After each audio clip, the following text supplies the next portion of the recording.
Dracula bukanlah hantu, tapi manusia biasa saja seperti kita. Nama lengkapnya adalah Vlad Tepes atau Vlad ketiga, Pangeran Wallachia yang sekarang menjadi negara Rumania. Wallachia waktu itu merupakan negara bawahan Kekhalifahan Utsmaniyah atau Kekaisaran Turki Ottoman.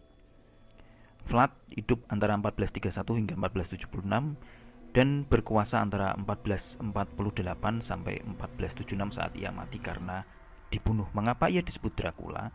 Karena orang tuanya, Vlad kedua, adalah merupakan anggota Son of the Dragon, sebuah ordo kesatriaan di Eropa pada abad pertengahan. Dragon dalam bahasa Rumania saat itu adalah Dracul, maka dia disebut Vlad kedua Dracul, dan anaknya Vlad ketiga Tepes juga disebut sebagai Dracula. Mengapa Dracula ini dikaitkan dengan kekejaman dan darah? Tak lain karena Vlad ketiga ini orangnya agak sakit jiwa, dan kadang-kadang dia mengundang para pejabat untuk berpesta makan minum di istananya, untuk kemudian pintu ditutup dan semua yang hadir dibunuh dengan keji. Lalu dia meminum darahnya mentah-mentah. Legenda Dracula menjadi berbeda ketika penulis Inggris Bram Stoker menerbitkan novel masterpiece-nya yaitu Dracula. Saat menulis Dracula, Bram Stoker tidak berdasarkan sejarah historis, tapi ia mencampurkan legenda antara Vlad Tepes yang kejam dengan legenda tentang kelelawar vampir pengisap darah yang berasal dari negeri Balkan Transilvania.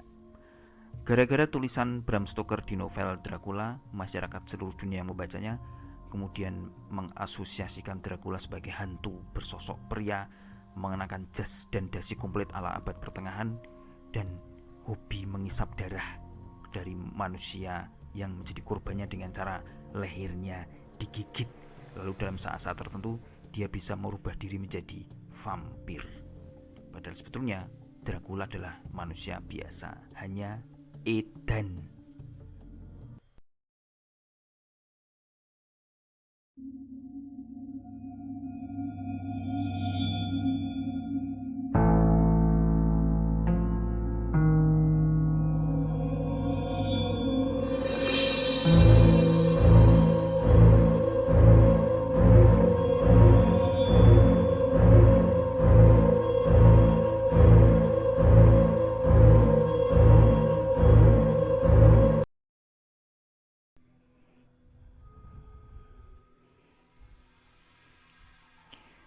Diawali dengan kuliah singkat soal literasi memedi mengenai Dracula.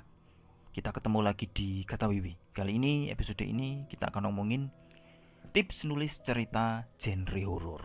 Horor itu di Indonesia pasti laku pada zaman manapun. Sejak zaman Susana, zaman Pocong, Kuntilanak, Hantu, Jeruk Purut sampai sekarang ini. Oleh karena itu maka banyak teman yang ingin menulis cerita horor tapi karena tidak bergenre horor maka kadang-kadang tidak tahu bagaimana cara menuliskannya. Nah, untuk itu acara ini ada. Saya akan membagi tips menulis horor yang saya sudah rancang sepraktis mungkin sehingga bisa langsung dipraktekkan. Yang pertama, kita buka cerita horor dengan adegan horornya itu sendiri. Jangan buka dengan angin bertiup sepoi-sepoi atau ayam jantan berkokok kepanjangan.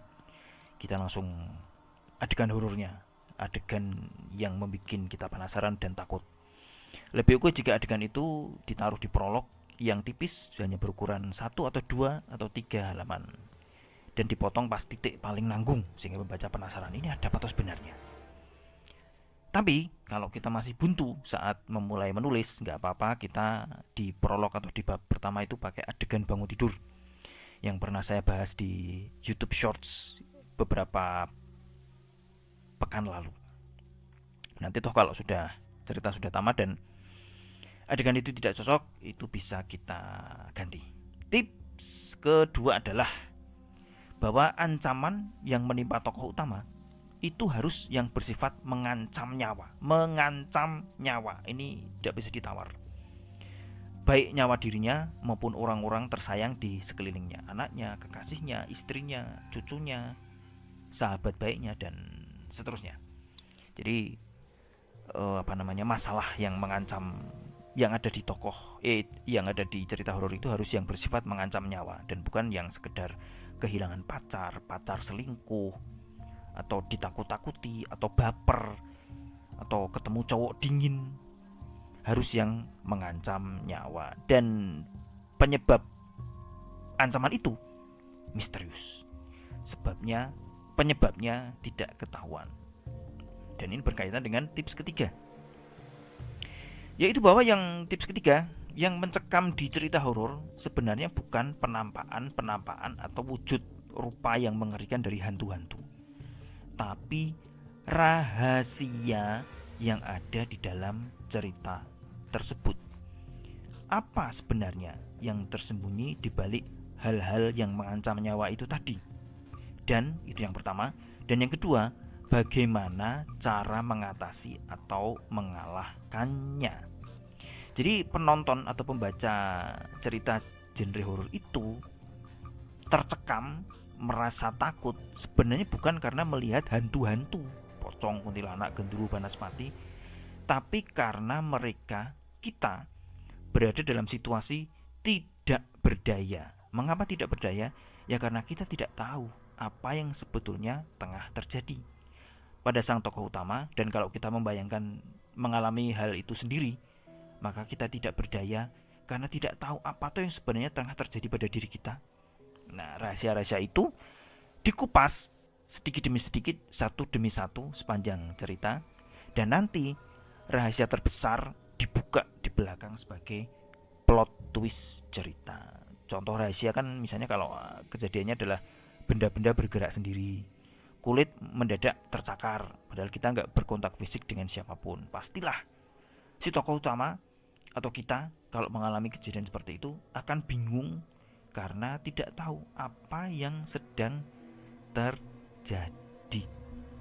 Berarti ada rahasia yang tersembunyi, dan inilah yang sebenarnya harus dimaksimalkan dalam cerita horor, dan bukan hanya sekedar penampakan atau wujud-wujud mengerikan hantu-hantunya. Kemudian terkait rahasia ini, sebuah cerita horor biasanya mengandung unsur investigasi kayak detektif di cerita-cerita semacam Sherlock Holmes atau Agatha Christie. Tokoh utama dibantu dengan tokoh ahli paranormal, dukun, kiai, ustadz, menyelidiki, menginvestigasi atau meriset semua petunjuk dan menggali data-data komplit sehingga tahu, untuk mencari tahu apa yang sebenarnya sedang terjadi. Dan tips berikutnya adalah tips keempat adalah cerita horor itu tak mesti berkait paut dengan urusan hantu, mistis, goib dan sejenisnya. Banyak jenis horor seperti horor slasher, thriller, yaitu thriller. Saya kok setiap kali di konten ngomong thriller kok belibet. Misalnya cerita horor slasher, yaitu thriller tentang psikopat, kanibalisme atau pembunuh berantai yang melakukan pembunuhan dengan mutilasi.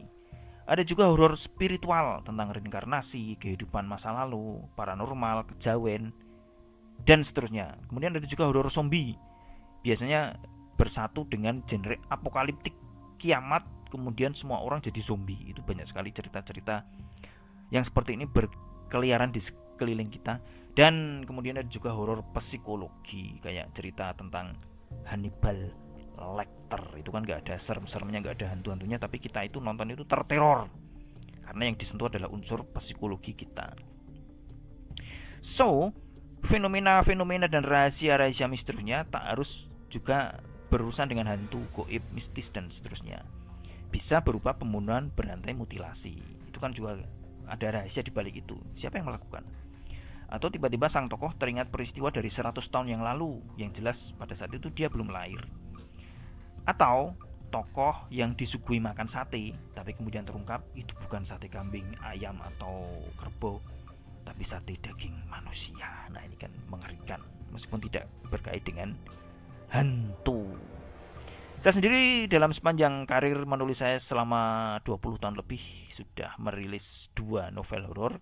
Yang pertama ini www.gombel.com, terbitan Alex Media Komputindo tahun 2011. Ini tentang sosok hantu anak kecil yang berkeliaran di internet. Serem ini hantu bener nih. Masih bisa dibeli di toko-toko atau lapak-lapak online. www.gombel.com, silahkan dicari. Dan cerita horor kedua adalah The Supper Club, terbit tahun 2014 di Gramedia Pustaka Utama. Yang ini tentang kanibalisme. Jadi ini bukan horor tentang hantu, tapi horor tentang thriller tentang perilaku kanibalisme yang masih beredar, masih ada di sekeliling kita. Kita tidak tahu siapa yang bisa tahu. Andai kata cowok atau cewek yang sedang kita taksir ternyata dia penganut kanibalisme, berarti bahaya. Nanti kalau kita bikin dia marah atau patah hati, kita bisa dibikin sayur atau steak. Seperti itu teman-teman mengenai tips menulis horor. Saya yakin karena tipsnya sedikit itu bisa dipraktekkan, dan kalau ada yang belum jelas bisa ditanyakan ke saya lewat kolom komentar. Dan jangan lupa like dan subscribe channel ini, terutama bagi pecinta buku dan para penulis muda, penulis pemula. Saya akan mengakhiri kata WW kali ini dengan satu video klip yang sangat horor. Apa itu? Saksikan sendiri. Sampai ketemu lagi.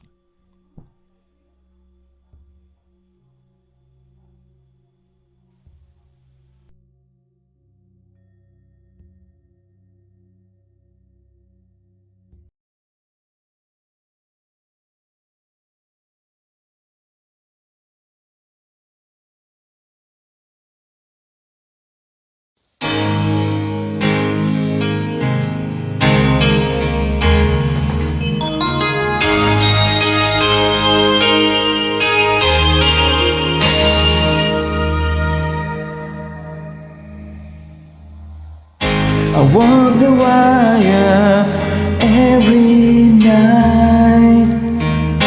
I can't decide between wrong and right. I lost control over the things I do, 'cause I'm hopelessly falling in love with you. Now the one who never took a chance becomes a victim of circumstance. I lost my way, now I'm so confused, 'cause I'm hopelessly falling in love with you. All my dreams are far behind me, and they don't matter anymore.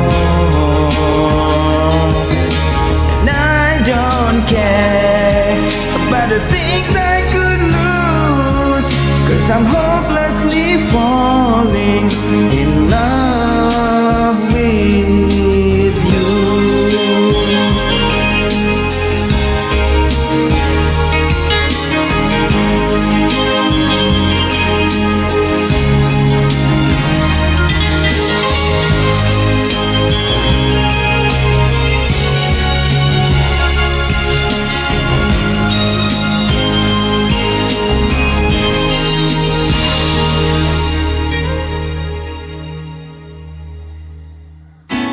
Now the one who always played it safe becomes another who's lost his way. I can't believe it, though I know it's true, 'cause I'm hopelessly falling in love with you. And all my dreams began to blind me, and was so confused. And I don't care about the things I could lose, 'cause I'm hopeless